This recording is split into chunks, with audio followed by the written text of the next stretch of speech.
जय गुरुदेव, जय महाकाली। आप सभी साधकों का जय महाकाली ज्योतिषम तंत्र निवारण केंद्र के आपके अपने इस चैनल पर स्वागत है। आज एक यक्षिणी साधना, एक ऐसी यक्षिणी साधना जिसको अगर आप कोई इच्छित कामना मन में लेके, वो धन से संबंधित हो, प्रेम से संबंधित हो, कामना लेकर करेंगे तो ये अवश्य उसे पूरा कर देगी। प्रत्यक्षीकरण एक अलग विषय हो गया। प्रत्यक्षीकरण तो इसका 10,000 मंत्रों में ही कहा गया है, लेकिन समय समय का अंतराल होता है, इसलिए हमेशा 1.25 लाख का अनुष्ठान मान्य होता है। लेकिन यक्षिणी साधनाओं में आवश्यकता नहीं है कि आप 1.25 लाख मंत्र जप ही करें। ये कम मंत्रों में भी आ जाती है अगर आपकी क्रिया विधि सही हो। वहीं आज जय यक्षिणी की एक ऐसी साधना लाए हैं जो 10,000 मंत्रों से सिद्ध होती है, लेकिन फिर भी 21,000 मंत्रों का संकल्प इसके लिए पर्याप्त होता है। बस इसका तरीका सही और सटीक होना चाहिए। इसके लिए किस जगह पे साधना करनी चाहिए, किस प्रकार से करनी चाहिए, वो सारी चीजें आज आपको बताएंगे। बहुत सारी साधनाएं ऐसी है जिनको पेड़ पे बैठ के भी किया जाता है, जो वैसे बहुत आसान होता है।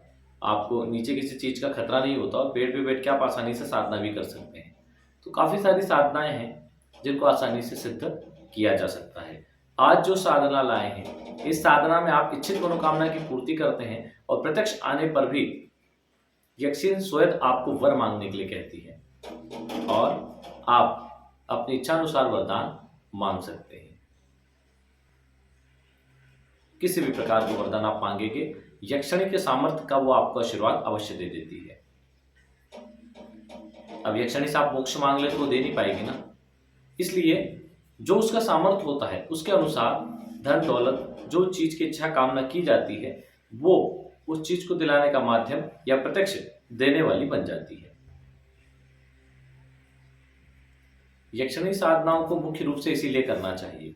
उन्हें किसी भी तरह का संबंध बनाना या फिर उनको अपने साथ रखना कोई औचित्य वाली बात नहीं। हाँ, अप्सरा आदि को साथ में रखे तो काम की बात है। यक्षिणी से तो केवल वरदान लेने तक आपको सीमित होना चाहिए और जया यक्षिणी की साधना को आपको दैवी रूप में करना चाहिए। दैवी रूप में की गई साधना आपको फलित होगी, आपकी कार्य सिद्धि करेगी, आपके मांगे गए इच्छित वरदान को पूर्ण करेगी। उससे पहले जो लोग अपना कुंडली विश्लेषण करवाना चाहते हैं, अपना नाम, जन्म तारीख, जन्म का समय, जन्म स्थान एवं कुंडली विश्लेषण शुल्क 500 रुपये डाल के उसका स्क्रीनशॉट व्हाट्सअप कर दें। जिन लोगों की डिटेल नहीं है वो अपना ऑरा स्कैनिंग करवा लें, अपना नाम, जन्म तारीख की जगह अपनी पूरी फोटो भेज दें। सर से पैर तक की, अंगूठी, ताबीज, जूते, चप्पल नहीं पहने, कपड़े पहनना है। सर से पैर तक की फोटो खींच के भेज दें और जिसका शुल्क है 1100 रुपये डाल के उसका स्क्रीनशॉट जमा करें। देखिए 2 से 3 दिन में ही नंबर आता है। आप अगर जल्दीबाजी कर रहे हैं तो फिर नहीं हो पाएगा। 2 से 3 दिन समय लगता है, क्योंकि व्यस्तता होती है, भीड़ होती है, पहले काम बहुत होता है, तो 2 से 3 दिन का समय लगता है, तभी आपका नंबर आ पाएगा। ठीक है। अब जो लोग नवग्रह अनुष्ठान वगैरह करवाना चाहते हैं, जो लोग अपने घर में ज़्यादा मंत्र जाप आदि नहीं कर पा रहे हैं या व्यस्तता है या जॉब में है, तो वो लोग हमारे संस्थान के माध्यम से नवग्रह अनुष्ठान करवा सकते हैं। कोई यज्ञ हवन आप करवाना चाहते हैं वो भी करवा सकते हैं। विशेष स्थितियों में विशेष चीज़ें करवाने से उसके अच्छे लाभ प्राप्त होते हैं। बहुत से लोग हैं जिनकी कुंडली में बहुत सारे दोष हैं, या फिर वो दोष निवारण करवा चुके हैं या रिजल्ट नहीं आए, या फिर बहुत सारी समस्याएं हैं, तो वे अपने लिए माँ धूमावती अनुष्ठान हमारे संस्थान के माध्यम से करवाएं। जो माता धूमावती का अनुष्ठान होता है उनमें 5 तरह के मंत्रों का प्रयोग होता है। पहले जो मंत्र होते हैं उसमें दुर्भाग्य नाश की आहुति दी जाती है, फिर सौभाग्य प्राप्ति और भाग्योदय की आहुतियां होती है, अलग अलग सामग्री। दुर्भाग्य नाश की अलग सामग्री, सौभाग्य प्राप्ति के लिए अलग सामग्री होती है। फिर वहीं उसके साथ में नवग्रहों की कृपा प्राप्ति निमित्त अलग सामग्री से आहुति दी जाती है। बीमारियों के नाश के लिए अलग आहुति, शत्रुओं के नाश के लिए अलग मंत्रों से आहुति। इनको 5 मंत्र अलग होते हैं, 5 की सामग्री अलग होती है और उन सामग्री और हवन से आहुति करने पर इसका लाभ पूर्ण रूप से आपको मिलता है। तो आप वो हवन भी यहाँ से करवा सकते हैं। फोन के माध्यम से आपका संकल्प करवा दिया जाता है और आप वहीं से संकल्प करके हवन भी करवा सकते हैं। अगर यहाँ ना भी आएंगे आप तो कोई दिक्कत नहीं, आए तो भी ठीक, ना आए तो भी करवा दिया जाता है। वीडियो कॉल आदि के माध्यम से दिखा दिया जाता है, संकल्प करवाया जाता है और साधना आपकी जो हवन विधि है वो करवा दी जाती है। हालाँकि कई स्थितियों में हमारे पास समय नहीं होता तो हम आपको रास्ता भी बता देते हैं कि आपको कहाँ क्या करवाना है या आप स्वयं किस प्रकार करेंगे, वो चीज़ें बता दी जाती है। आते हैं यक्षिणी साधना पर। यक्षिणी से संबंधित पहले भी हमने कई साधनाएं आपको दे दी है।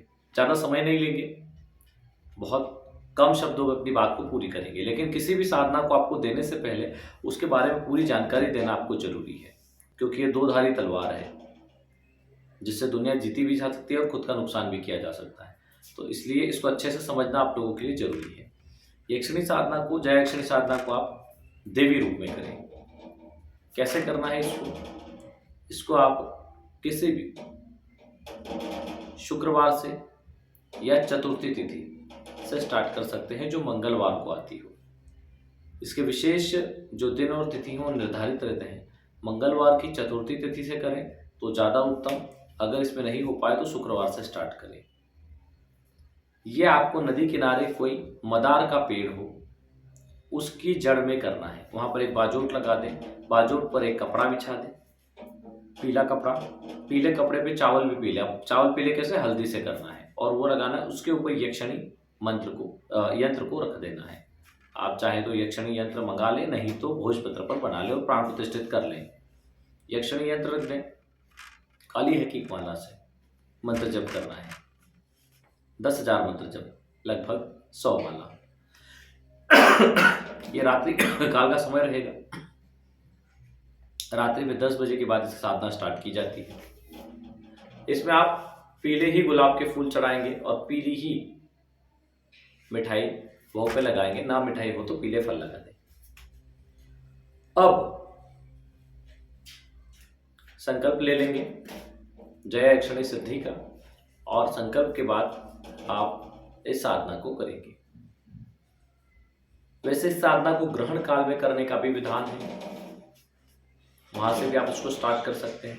ग्रहण काल में तो एक दिन में प्रत्यक्षीकरण के भी बहुत चांस होते हैं। दूसरी चीज, अगर आपकी कुंडली में दोष आदि है तो पहले उनके निवारण करें, बाद में आप साधना पे जाओ। कहते हैं ना कि खुद के घर की पहले ठीक कर लो, बाद में दुनिया की करना। वैसे हम कहते हैं कि पहले खुद की कुंडली ठीक कर लो, बाद में साधना करना। तो पहले अपने दोष आदि निवारण कर लें, उसके बाद यदि साधना क्षेत्र में आएंगे तो उसका लाभ उठा पाएंगे। खुद के ही ग्रह खराब है तो साधना कहाँ से सिद्ध होगी? आपके ग्रह दोष ही सिद्ध नहीं होने देंगे। तो पहले उनको ठीक करें, वो करने के बाद आप साधना को करें। जब आप साधना करें तो 10,000 मंत्र जप के बाद आपको वहीं पर घी से दशांश हवन भी करना है और तर्पण भी करना है। दशांश हवन मतलब 10,000 मंत्रों से आपने जाप किया है तो आपको 1,000 मंत्रों से हवन करना है। अंत में स्वाहा लगा के, मंत्र के अंत में 1,000 मंत्रों से अगर आपने हवन किया है तो आपको 100 मंत्रों से तर्पण करना है। तर्पण कैसे होगा? जल ले लें, उत्तरमुखी या पूर्वमुखी होके मंत्र पढ़े और तर्पयामी बोल के छोड़ दें। मंत्र के बाद में जैसे हवन में स्वाहा लगाते हैं तो तर्पण में तर्पयामी लगाते हैं, वैसे ही मार्जन करते तो मार्जामी, लेकिन इसमें मार्जन की आवश्यकता नहीं है, तर्पण तक ही ठीक है। पीले वस्त्रों की, पीले फूलों की माला आदि भी चढ़ानी है इसमें आपको, हो सके तो पीले गुलाब के फूल चढ़ाएं और इस साधना को कंप्लीट करें। ये साधना 5 दिन की साधना है।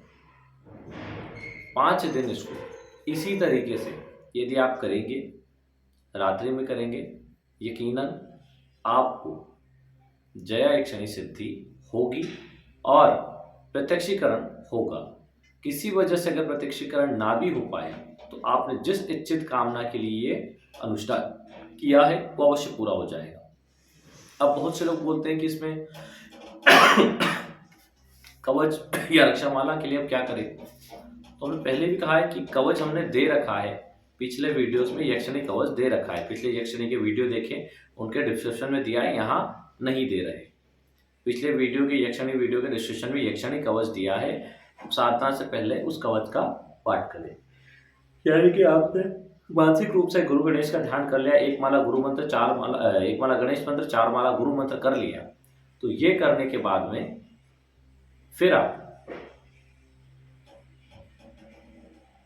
कवच का पाठ कर ले, कवच पाठ करने के बाद मंत्र जप कर ले, मंत्र जाप के बाद यक्षिणी स्तोत्र का पाठ कर ले, वो भी दिया हुआ है। और वो हो जाए उसके बाद दशांश हवन कर दें, और हवन के बाद, क्योंकि ये सब करते करते तो आपको लगभग सुबह हो ही जाएगी, तो ये करने के बाद में आप सुबह तर्पण कर दें। नदी, पवित्र नदी आदि में खड़े होकर भी कर सकते हैं, नहीं तो बाल्टी में जल लेके भी कर सकते हैं। तो इस प्रकार इस साधना को सिद्ध किया जाता है। इस साधना से इच्छित मनोकामना की पूर्ति की जाती है और बड़ी आसान साधना है। इससे ज़्यादा आसान कुछ नहीं है। न किसी न्यास की आवश्यकता है, न विनियोग की आवश्यकता है, किसी भी चीज़ की आवश्यकता नहीं है। चलिए इसका मंत्र नोट कर लीजिए। हमने कहा था ज़्यादा बड़ा वीडियो नहीं देंगे, इसका मंत्र आप नोट करिए।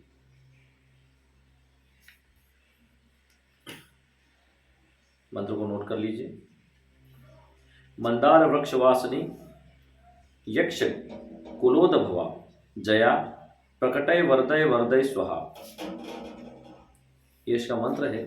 देखो, इसकी भेंट में आप एक चीज ये कर सकते हो, पीली मिठाई की जगह खीर भी अर्पित कर सकते हो जिसमें केसर डला हुआ हो। एक माला एक्स्ट्रा रखें अपने पास, यानी कि एक माला तो आपने यक्षिणी को पिना दी, एक माला स्वयं पहन लें और फिर मंत्र जप करें। गुलाब की माला हो तो अतिरिक्त हो, और पीले गुलाब मिलना संभव नहीं है, इसलिए आप यहाँ पे किसी पीले कलर के फूलों का प्रयोग कर सकते हैं जो खुशबूदार हो। ऐसी किसी भी साधना, चाहे अप्सरा हो चाहे यक्षिणी हो, खुद को एकदम स्वच्छ रखें, सुगंधित रखें, तो ये शक्तियाँ बहुत जल्दी आकर्षित हो जाती है। चलिए आज के लिए इतना ही। जय गुरुदेव, जय महाकाली।